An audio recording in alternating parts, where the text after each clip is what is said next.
안녕하세요. 서울에 살고 있는 30대 초반 여성입니다.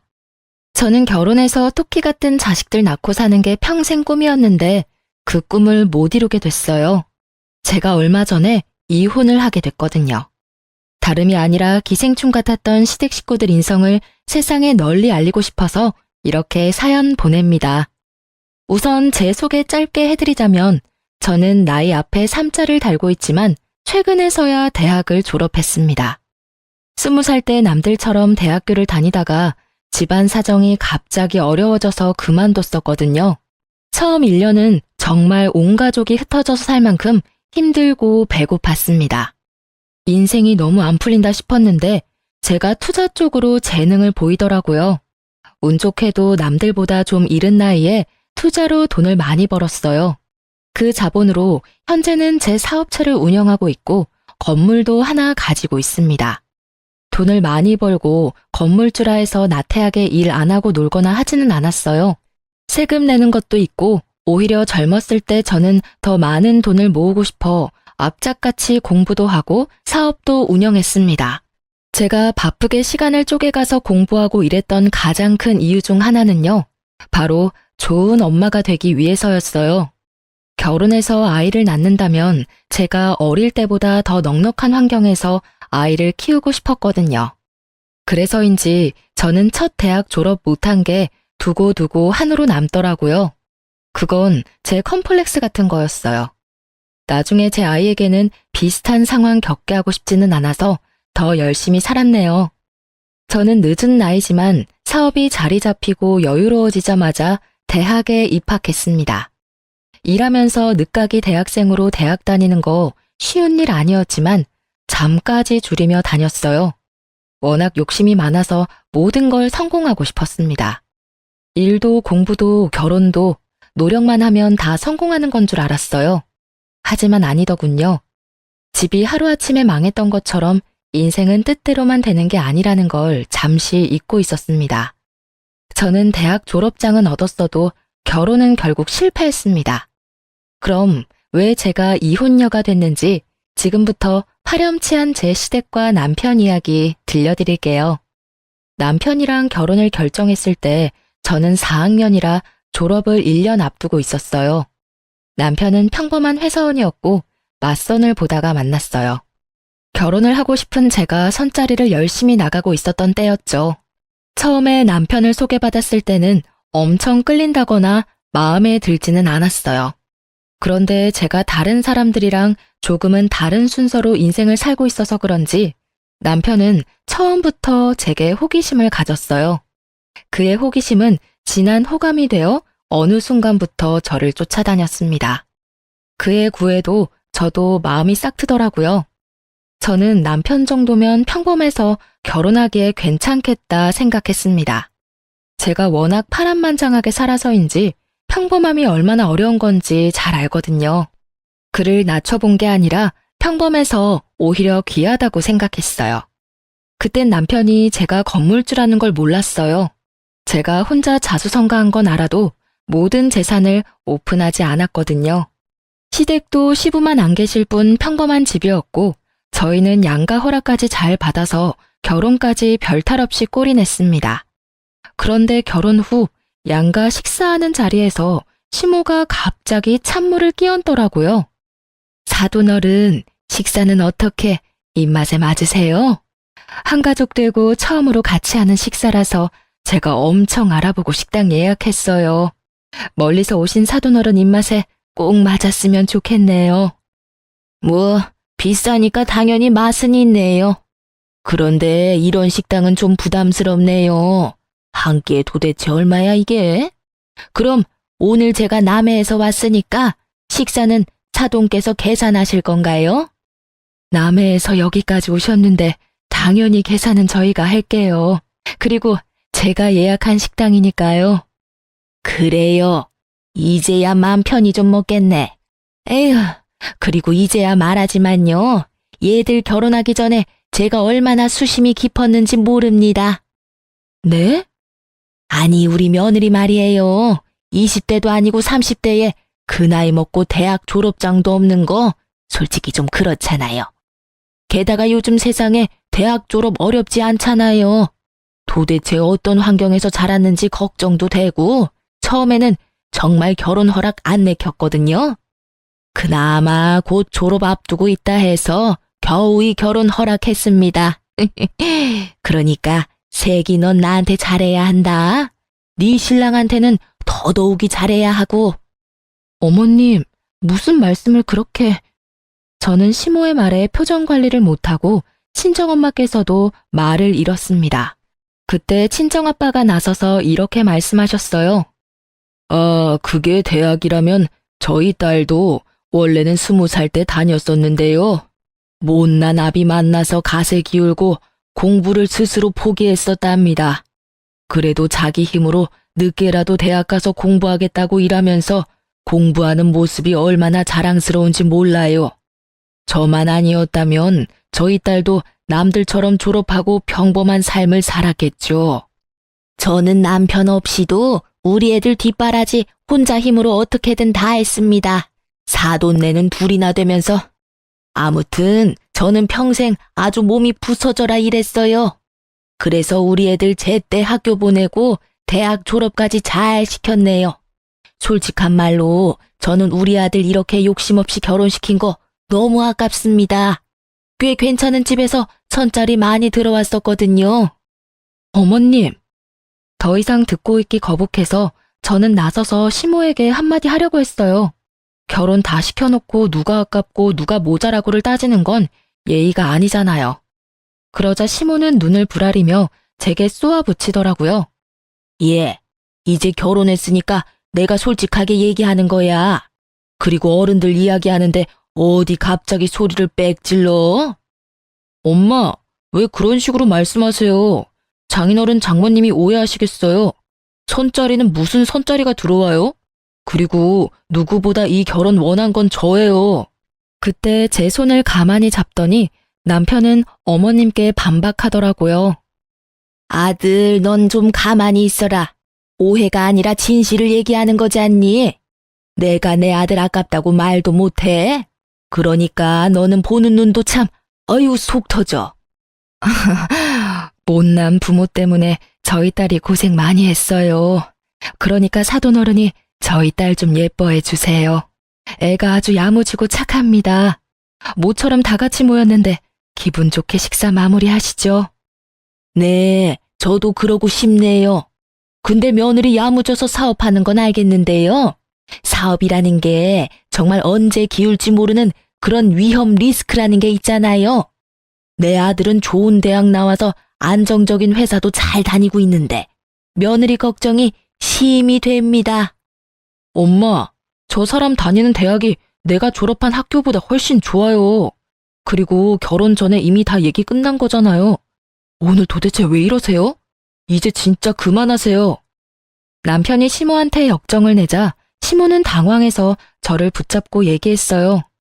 아들, 졸업장이 당장 있고 없고가 중요한 거 아니겠어? 세기 네가 말해봐. 안 그러니? 내가 없는 말 하는 것도 아니잖아. 혹시 지금 내가 하는 얘기들이 네 콤플렉스니? 그럼 앞으로 내가 대학 얘기는 안 하마.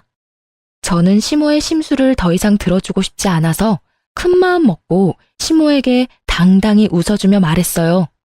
컴플렉스라뇨. 어머님이 아들 자랑스러운 것처럼 저는 제 스스로가 너무 자랑스러워요. 그리고 이렇게 독립적으로 키워주신 저희 친정 부모님께도 감사하고요. 30 초반에 자리 잡아가는 사람들도 있는데 저는 이미 자리를 잡고도 남았잖아요. 남들 대학 졸업장 딸 나이에 저는 제 건물 가졌으니까 더 큰 거 얻었다고 생각해요. 뭐? 건물? 어머, 그게 무슨 소리냐? 너 설마 건물주냐? 아, 제가 말씀 안 드렸었나 봐요. 땡땡구에 저 건물 한 채 있어요. 솔직히 건물주의 사업까지 하는데 굳이 대학 졸업장까지 뭐가 필요하겠어요. 그런데 제가 워낙 욕심이 많아서요. 공부도 좀 더 하고 싶더라고요. 그래서 일하면서 학교 다닌 거예요. 저는 친정 부모님이 제게 미안해서 기가 죽은 모습이 너무 보기 싫었고 딸 잘 컸으니까 당당하게 어깨 펴시라고 시모에게 건물주라 시원하게 밝혔습니다. 그러자 시모는 갑자기 말도 안 되게 전과 달리 상냥하게 바뀌더군요. 시모는 제가 건물주라는 말 한마디에 저한테는 물론 저희 친정 부모님께도 스스로가 을인 것처럼 행동했어요.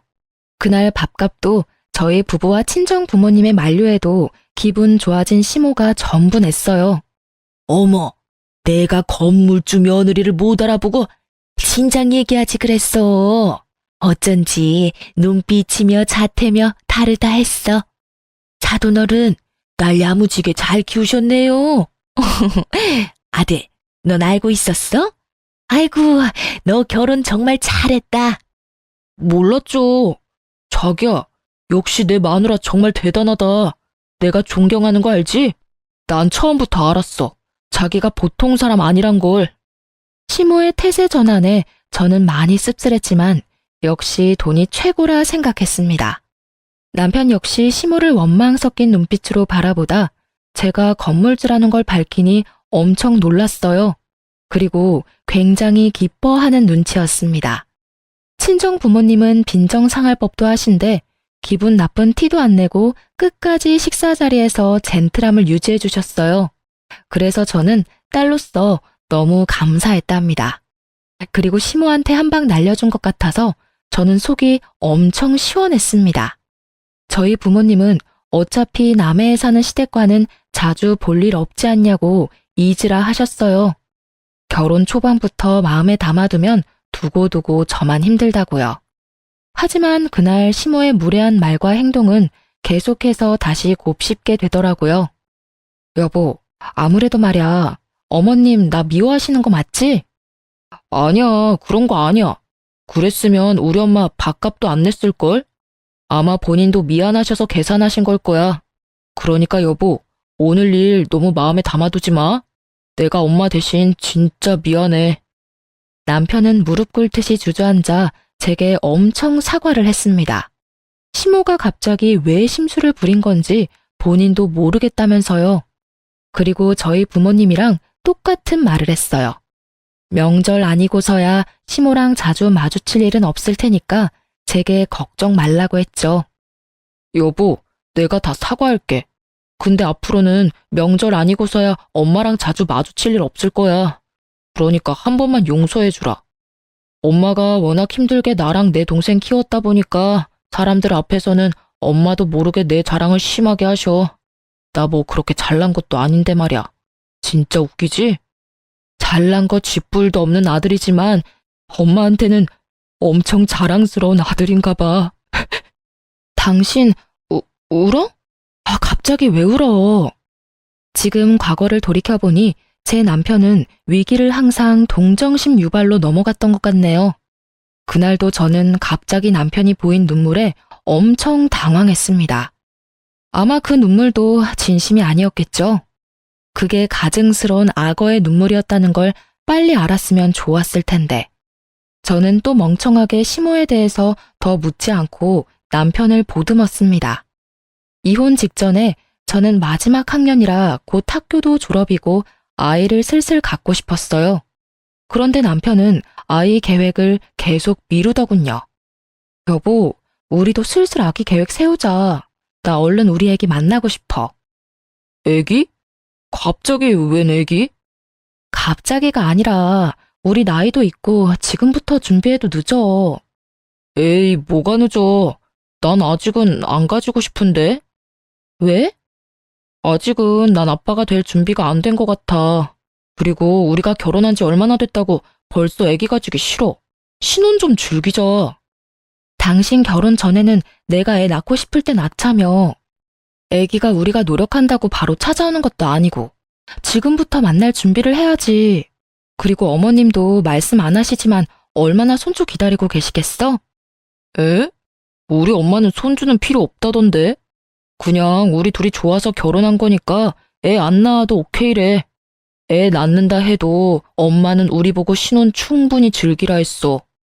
남편의 말을 들으니 시모가 굉장히 의외였어요. 시모가 너무 고지식해서 아이 당장 낳으라고 재촉할 줄 알았는데 말이죠. 저는 그런 남편을 붙잡고 진지하게 말했습니다. 진짜 간절히 아이를 빨리 가지고 싶었거든요. 여보, 나 진짜 진지하게 아이 가지고 싶어. 알겠어. 그럼 일단 나도 뭐 긍정적으로 한번 생각해 볼게. 난 자기가 지금 뭐가 가장 걸리는지 궁금해. 자기가 애기들 싫어하는 것도 아니잖아. 나랑 어디 놀러 가면 나만큼이나 애기들 만나면 귀여워했잖아. 근데 자기 막상 우리 애기 낳자고 말하니까 계속 뒷걸음쳐서 무슨 이유에서 그러는지 궁금해. 뭐 나한테 말 못할 사정이라도 있는 거야? 남편은 입을 꾹 다물고 아무 말도 못하더라고요. 저는 진짜 남편이 아빠가 될 마음의 준비가 아직은 안 됐구나. 시간을 줘야겠다만 생각했어요. 알겠어. 당신 말하기 싫으면 말하지 마. 그 대신 나 올해는 못 기다려. 알았지?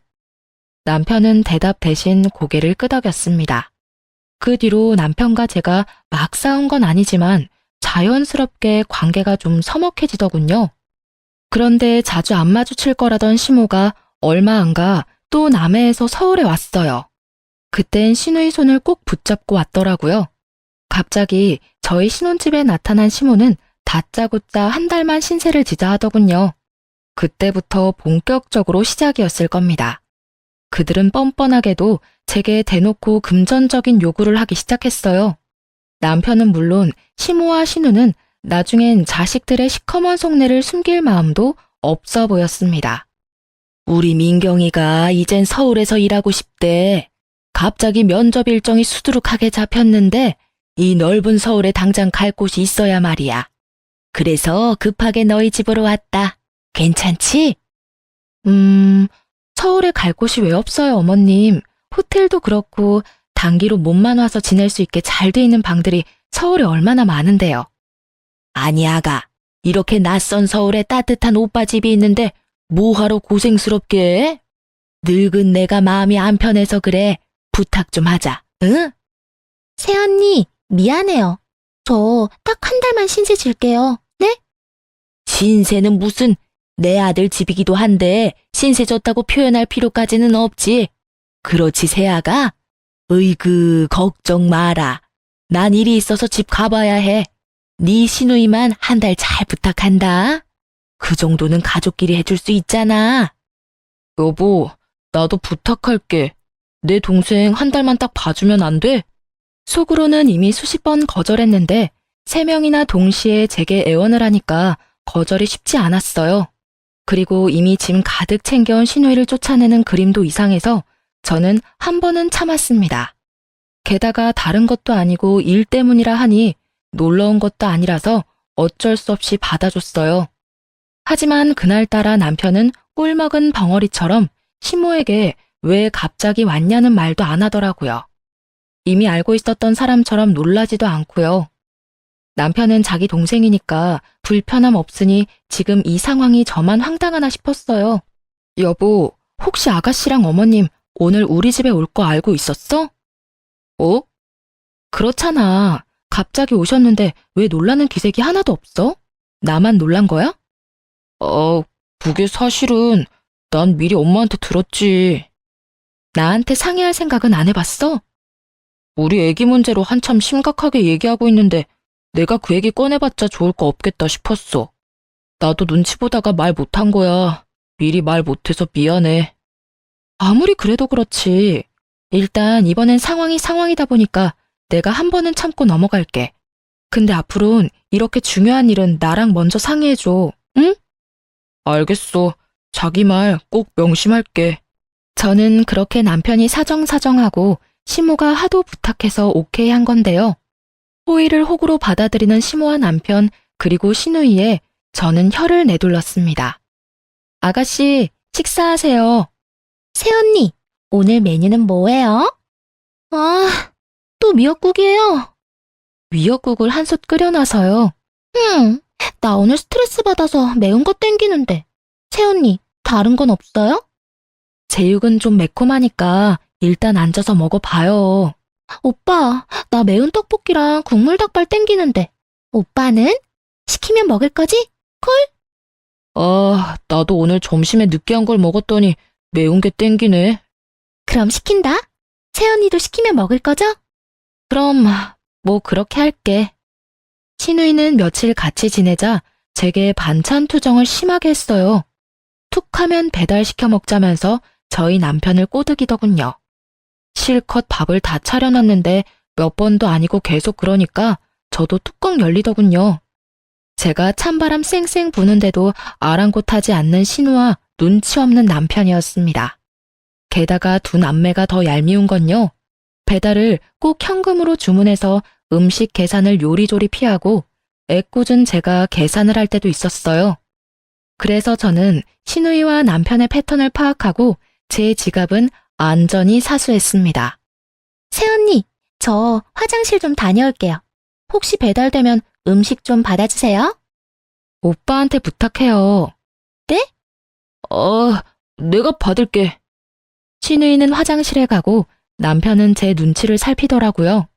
그때 배달원이 초인종을 누르자 남편은 어김없이 제게 말했습니다. 어떡하지? 현금 계산으로 했는데 내가 현금이 없네.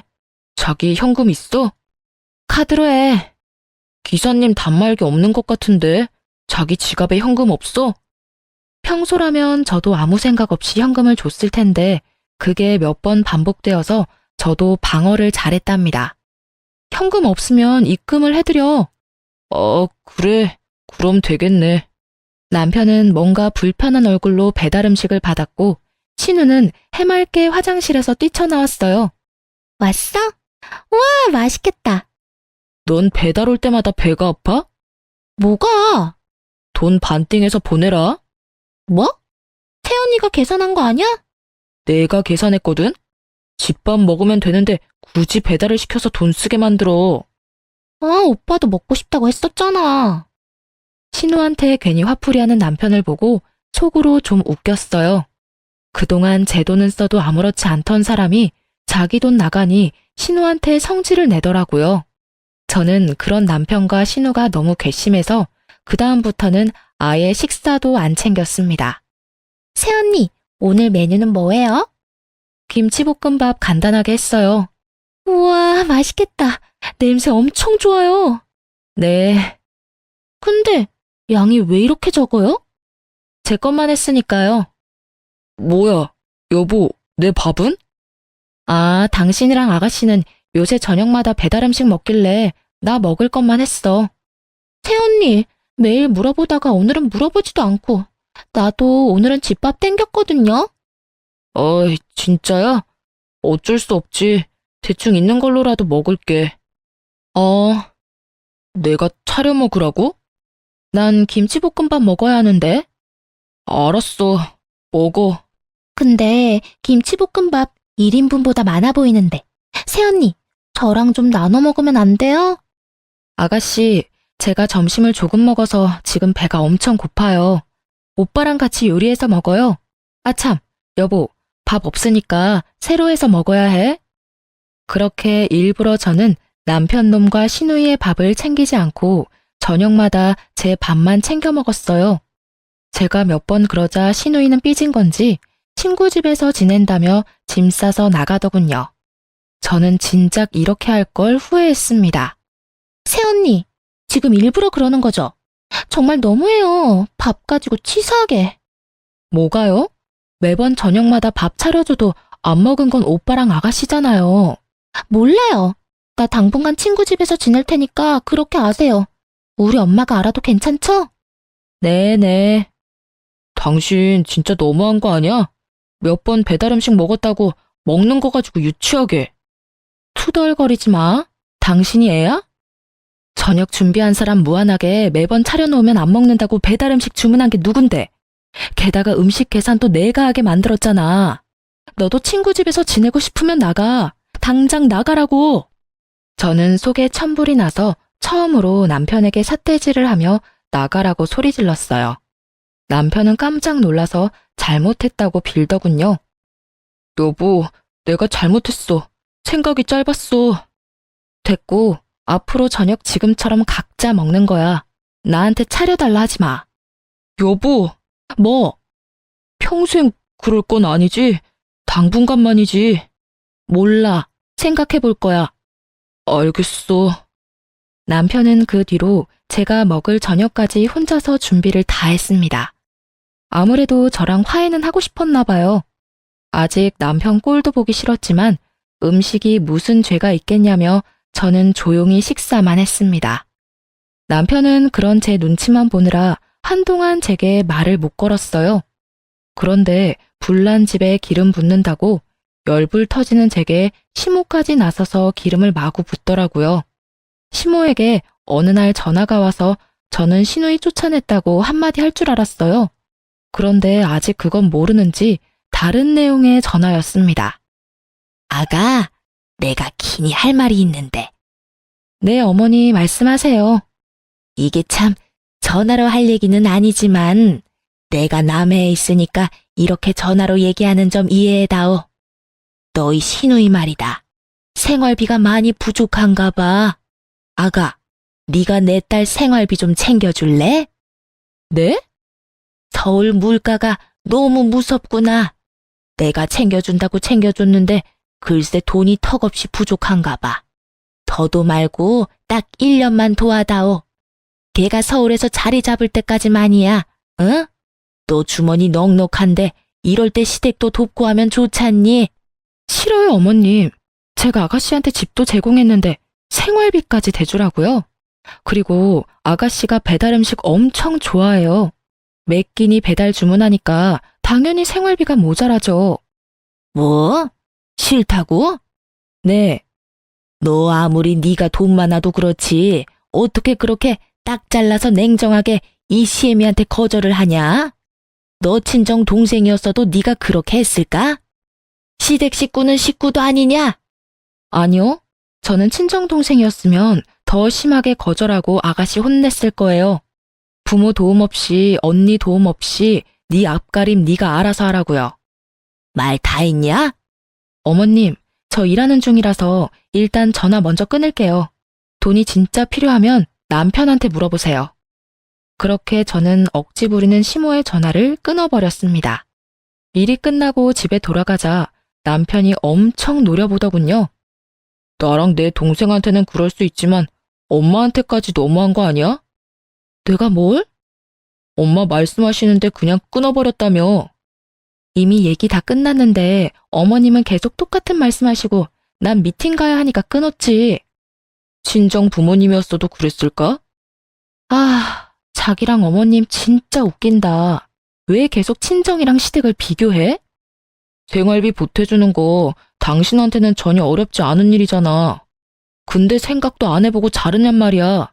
입장 바꿔서 생각해봐. 그 말 입 밖으로 꺼내기까지 우리 엄마가 얼마나 고민하셨겠어? 어른 무안하게 정말. 그렇게 애틋하면 생활비 당신이 챙겨주면 되겠네. 왜 나한테 난리야? 아, 그러지 말고 당신이 좀 도와주라. 아, 내가 차용증 쓰고 빌려줄 수는 있어. 근데 조건 없이 보태주지는 못하겠다. 뭐? 차용증? 당신 말 다 했어? 제가 돈 문제에 선을 단호하게 긋자 남편은 제게 너무 서운하다고 울었어요. 내가 아가씨 뭘 믿고 돈을 빌려주겠어. 아가씨 지금 일을 구하긴 했대? 당신 정말 사람 서운하게 한다. 당신 울어? 하, 지금 이 상황에 눈물이 나와? 당신 말야 모든 걸 눈물로 해결하려 하지 마. 왜 자기 다 큰 동생 용돈을 나한테 달라고 해? 나 시댁 뒷바라지 하려고 결혼한 거 아니고 우리 둘 부부로 새로운 삶 꾸리고 싶어서 결혼한 거야. 근데 왜 자꾸 나 결혼한 거 후회하게 만드니? 제발 이러지 말자. 나야말로 당신이랑 결혼한 거 제발 후회하게 만들지 말아줘. 당신 돈 많아서 내가 얼마나 안심했는데. 건물도 있고 사업도 잘 되는데 아니 이런 것 좀 쉽게 도와줄 수 있는 거 아니야? 나는 시댁 위해서가 아니라 내 애 낳아서 잘 키우려고 열심히 일하는 거야. 나 시댁이랑 당신 전용 ATM기 아니라고. 돈 달라는 말이 당신이랑 어머님한테는 뭐가 그렇게 쉽니? 우리 엄마 아버지도 나한테 용돈 안 받으셔. 그리고 당신도 멀쩡이라고 있잖아. 왜 당신이 동생 생활비 보태줄 생각 안 해? 제가 절대 돈 줄 수 없다고 단호하게 못 박자 남편은 갑자기 무릎을 꿇더라고요. 그러지 말고 딱 1년만 도와줘. 여보, 제발 부탁이야. 나 사실 백수야. 내가 도울 수 있으면 진작 도왔지. 뭐, 당신이 백수라니, 그게 무슨 말이야? 남편은 평소에 일이 힘들다며 회사 그만두고 싶다는 말을 달고 살긴 했어요. 하지만 그렇게 저와 상의도 없이 일을 덜컥 그만둘 줄 몰랐습니다. 그동안 매일 출근하는 척 어디로 가서 시간을 보낸 건지 알고 싶지도 않았고 저는 너무 화가 났어요. 당신 언제 회사 그만뒀어? 몇 달 됐어. 도대체 무슨 생각으로, 아니 뭘 믿고 이렇게 대책 없이 회사 관둔 거야? 당신 사업도 하고 있고 건물도 월세 매달 받으니까 우리 당장 굶을 일은 없잖아. 그래서 당신 믿고 그만뒀지. 회사 다니는데 매일 쳇바퀴 돌아가듯 똑같은 일상에 너무 지치더라. 안 그래도 스트레스 쌓였는데 부장이 그날따라 나 붙잡고 한마디 하는 거야. 그래서 홧김에 충동적으로 사직서 냈어. 남편은 제 재산만 믿고 겁없이 그동안 근속하던 회사를 그만둔 거였어요. 당신 그동안 나 열심히 산 거 알잖아. 이제 나도 돈 많은 마누라 덕 좀 보자. 그리고 당신이 너무 시댁이랑 친정 구분하지 말았으면 해. 우리 가족들도 말이야, 평생 고생만 했는데 이제 꽃길 걷게 해주고 싶어. 나한테 동생이랑 엄마는 내 인생에 정말 중요한 사람들이야. 그래서 아이 따위는 안 낳고 싶던 거야. 뭐? 지금 그게 무슨 말이야? 철없는 남편은 백수인 주제에 또 자기는 동생이랑 엄마가 중요하다며 아이 따위는 안 낳고 싶다고 선언하더군요. 애 낳으면 우리 시간도 돈도 모두 아이한테 포커스가 다 맞춰지니까 우리 가족들 못 챙기게 되잖아. 그건 절대 안 되지. 여보, 내가 장인 장모님한테도 잘할게. 이번 한 번만 나 좀 도와줘. 나 회사 생활 이제 진짜 지긋지긋하다고. 내가 살림도 하고 당신한테 잘할게, 응? 그리고 이 기회에 당신 사업도 내가 배워서 나중에 옆에서 일 도와줄게. 살림? 라면도 내가 끓여줘야 먹던 네가 살림? 웃겨 죽겠네. 그러니까 너 다시 회사를 다닐 마음이 없다는 거지? 내 사업을 내가 널 뭘 믿고 너한테 못하러 가르쳐 주겠어. 이제 우리 이혼할 건데. 저는 그 순간 눈에 보이는 게 밥주걱뿐이라 그걸 쥐고 남편놈 따귀를 야무지게 날렸습니다. 아프잖아. 이혼이라니. 난 절대 당신이랑 못 헤어져.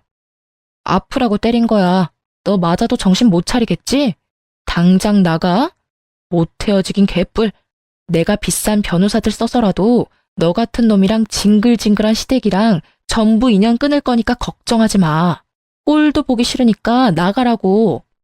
저는 남편 놈을 쫓아내자마자 고민할 것도 없이 이삿짐 센터에 전화를 돌렸습니다. 여기저기 전화해서 당장 빠르게 남편 놈 짐을 옮길 수 있는 곳을 찾아냈어요. 백수 남편 놈과 시누이 남아있던 짐들 모조리 싸서 남의 시댁으로 보내버렸습니다. 돈은 좀 많이 들었지만 돈을 쓴 만큼 제 속은 많이 후련하더군요. 저는 사업을 하다 보니 배포도 크고 한 번 아니면 바로 결정하는 편입니다. 쫓아낸 남편한테는 바로 이혼 사유를 전달하며 변호사 만났다고 통보했습니다. 그 뒤로는 변호사 통해 연락하라고 했어요. 그제서야 남편은 아차 싶은지 집에 찾아와 아주 빌빌기면서 사과하더군요.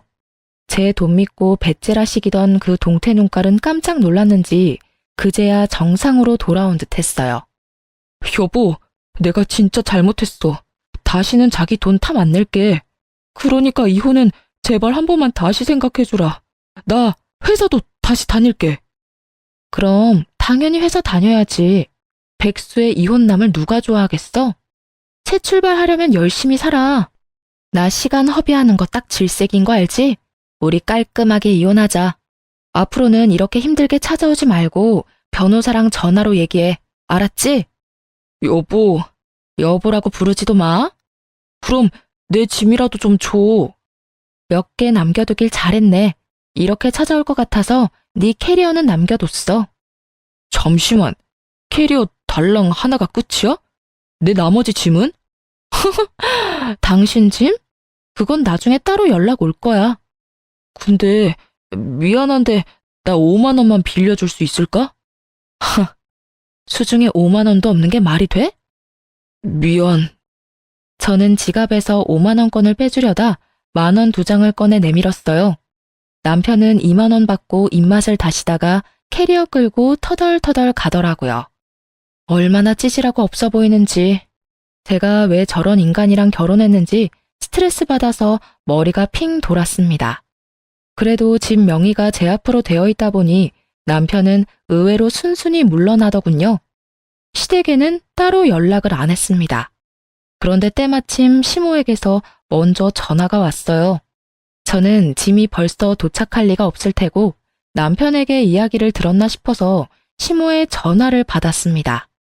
시모가 잠시 집 밑에 내려와 보라고 해서 남편 보내는 것만큼 쉽지는 않겠구나 생각했어요.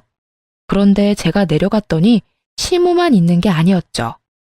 시모와 시누이 그리고 이삿짐 트럭이 있었습니다.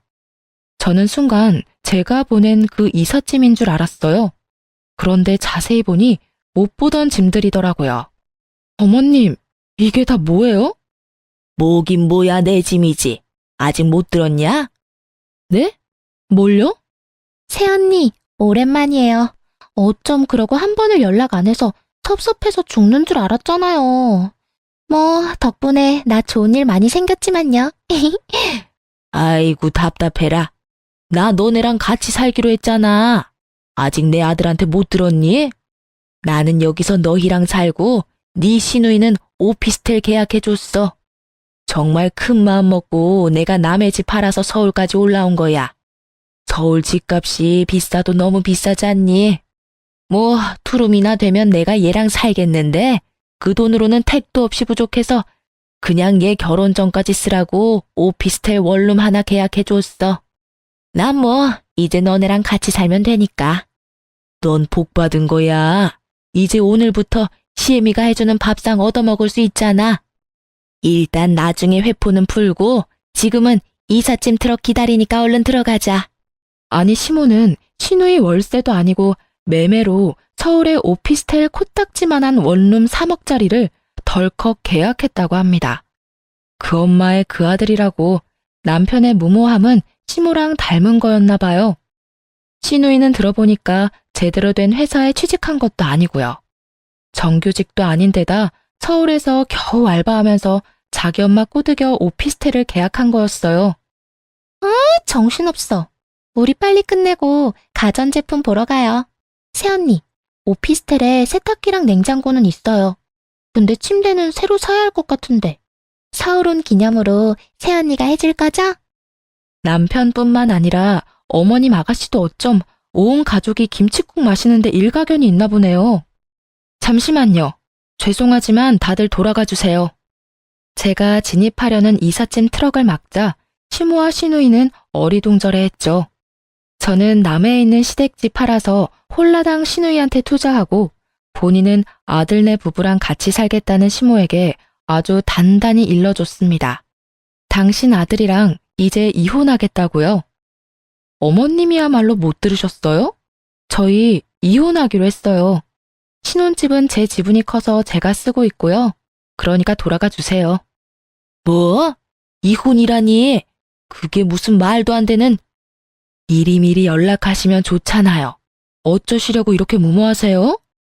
이혼은 무슨 내 허락 없이 절대 안 돼. 어머님 허락이 왜 필요해요? 결혼은 허락받았으면서 이혼은 허락 없이 하겠다? 정말 너 웃기구나. 어머님이 더 웃겨요. 어떻게 며느리랑 상의도 없이 얹혀 살 생각부터 하세요? 시끄럽다.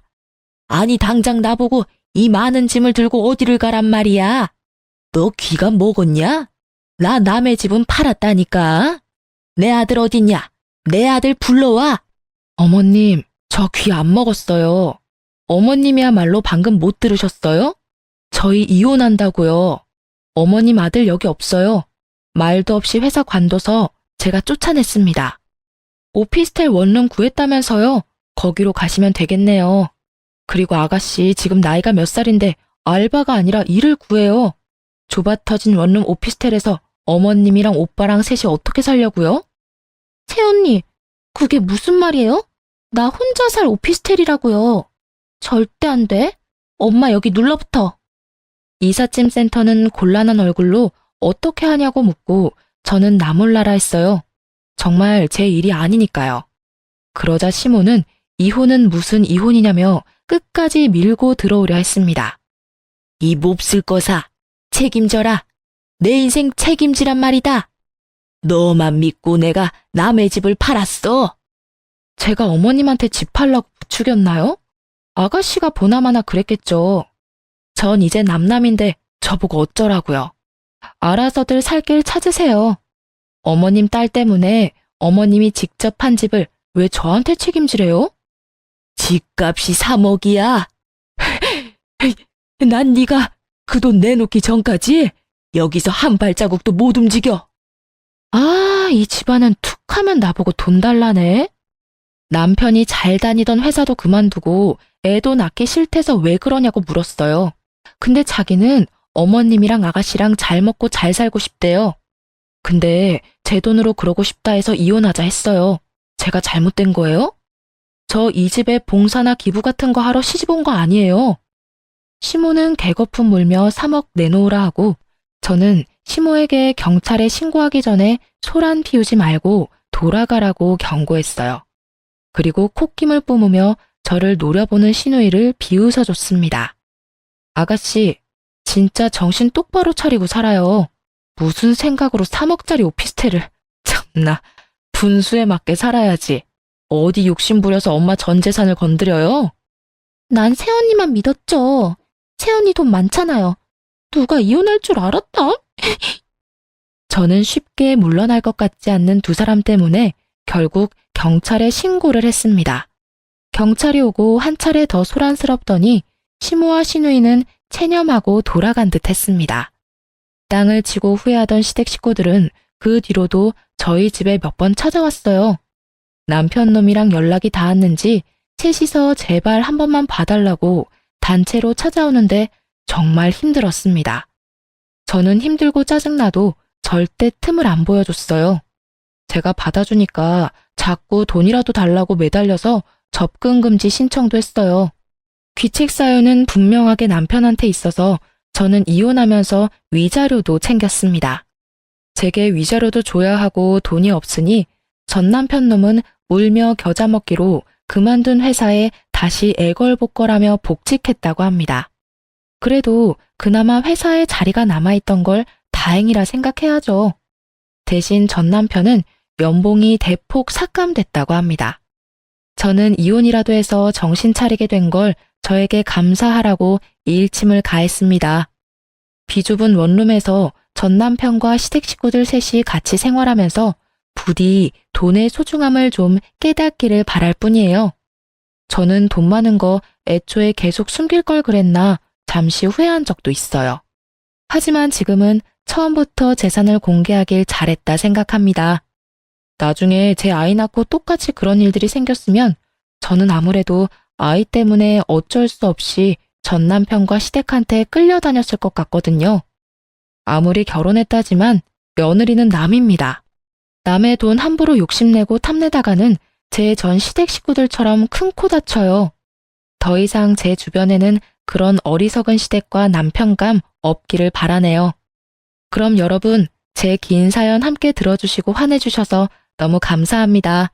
앞으로 남은 인생 사람 경계하며 돈 조심하면서 열심히 살겠습니다.